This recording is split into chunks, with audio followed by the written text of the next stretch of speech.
They might trade Ryan Mallett, so we're going to pick a quarterback. We both hit the same guy. Mike Glennon. Ow. Shane Carden of East Carolina. Oh! Oh, no, I was thinking East Illinois. Nate Sudfeld. Go ahead, Murray. Lob one in there. Yes, Sally. Brandon Allen, Arkansas. C.J. Beathard out of Iowa. B-Rob in the closet. Please go. Gerard Evans, Virginia Tech. Boom! Sefu Liufu. Sefu Liufau. Samoan? Sefu Liufeo. Sam Darnold. Boo. Oh, good throw. Mike White. God, that's awful, Murray. Oh, Kyle Laletta. And Murray's got an illegal wrist rocket, just in case you're wondering. Oh, he got his finger. Ow! Oh, no. Bloodshed. Daniel Jones. Page 2, Mazz. Give us one. Linda. Nice one, Mazz. Oh, direct hit. Clayton Thorson. Oh, there's a brown mark on the right side of the board. Eric Dungy. Jake Fromm. That hit Jake Fromm. The that board did hit knows. Jake Fromm. That's Jake Fromm. The board knows. Jalen Hurts of Oklahoma. That is right on the line, but that is Tyler Huntley of Utah.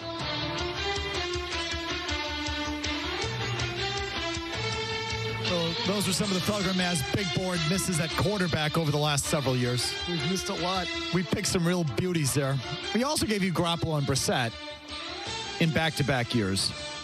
So we've hit some. Today, I don't like our chances. Today, the first two throws, we've thrown for day 3 and day 2 considerations. We hit Sam Ehlinger of Texas and who's the kid at Wake Forest? Jamie Newman. Suck. That was Murray's throw. Okay, so now here's page 1. This is it. Thus will conclude the 10th annual Felger and Mazz Big Board, which is brought to you by the Peterson School, drafting the hardest working people in the trades in Woburn, Westwood, and now Worcester. Classes enrolling now at petersonschool.com. Also want to remind you that the Sports Hub NFL Draft Tracker is live and going. So those of you not on Twitter like me, this is invaluable.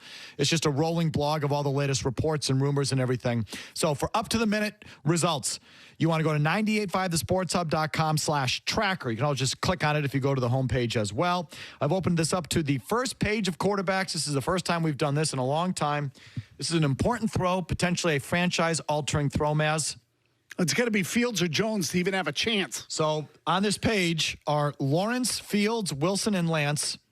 Obviously, hitting Lawrence and Wilson is going to be kind of useless. So aim, Mazz, and try and hit something here. Okay, I'm going to go with a green marker, color of money. Okay, you got to pay attention to because sometimes it's hard for me to decipher exactly where it hits. And we are honest. This is being, obviously, the camera's right on it, so I'm not going to make it up. If he hits Trevor Lawrence, that's just what the board tells you, and that's what it's going to be. So Don't go high and hit the window again, Mazz. Aim right. come on, Mazz, the big one. Okay, here we go. Ooh, sounded good. That was well struck. Right in the middle of the two of them. It's really more on Trey Lance than Zach Wilson. Here, where's the camera? Look at it. You got it?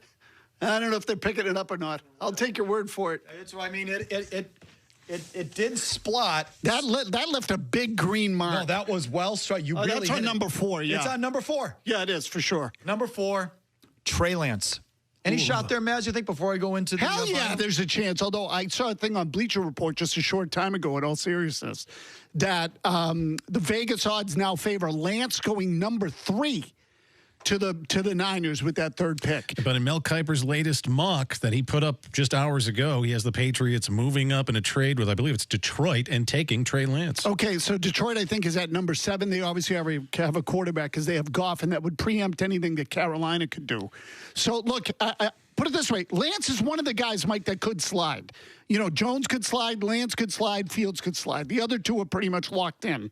And so, we got an outside shot there. Okay, so this has become my favorite quarterback of these guys in the draft. I just love what I read about his intangibles and his work ethic and his character and leadership. And, all those things are off the charts. I think it's super important at that position. He checks those boxes.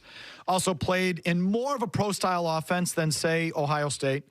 Also played under center plenty, where he's, taking the direct snap from center, which is, again, becoming increasingly rare in the college game where they're all in the shotgun the entire time. So there's a lot of things that I like about this kid. He would be my pick. If they go quarterback, this would have been the guy that I wanted. Strengths. Packing one of the stronger arms in the class and a massive frame. He's 6'3", 226.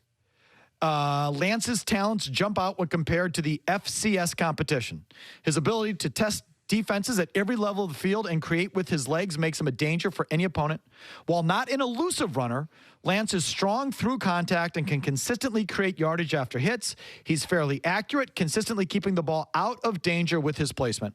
So I care way more about his accuracy than his running ability, but that dual threat thing is the future. It's the now. It's not the future. It's the now in the NFL. When they say not an elusive runner, but he can, that makes me feel like Newton, a younger Newton. Well, this is why some people comped him to a young Kaepernick. Well, according to our Lindy's Sports Annuals draft guide, pro comparison, Cam Newton, Patriots. Yeah, again, when they say not elusive, but he's strong, that immediately makes me think of Newton. Weaknesses. His processing speed is still a work in progress, and he must get faster going through progressions as a pro. I'll just jump in. Apparently, that offense at North Dakota State is heavy run. It's a heavy run offense. And so there's a lot of games where, he only played one game last year, obviously. But there are even games the season before in which he didn't lose a game or throw a single interception. Is that right, Murray? Yeah.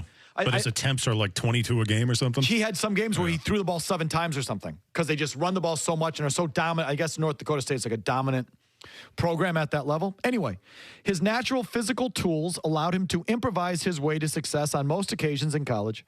His overall lack of polish is going to make the learning curve a bit tougher, and he could require some time before taking over a starting role.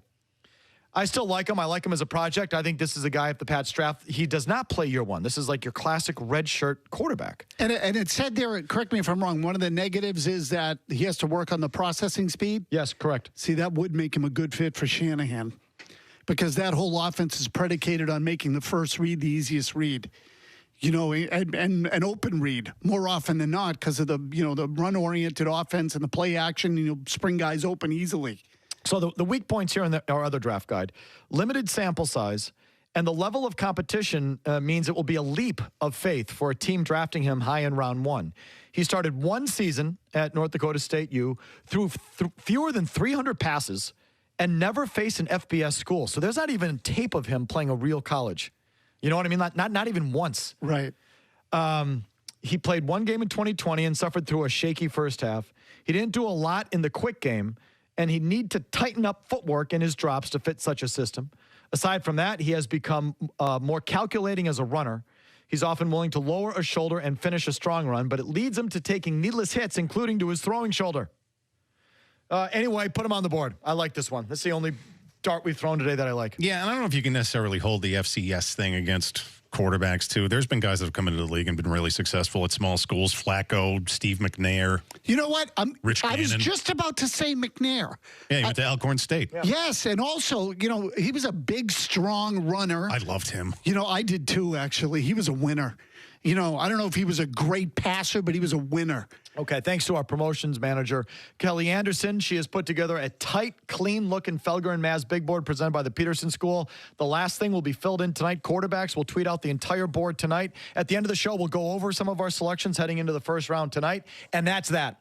Long commercial-free segment is next. Continue reaction to the Aaron Rodgers bombshell news from today, the latest with Garoppolo, and your thoughts on the Patriots draft tonight. Go nowhere. He's just so good. Felger and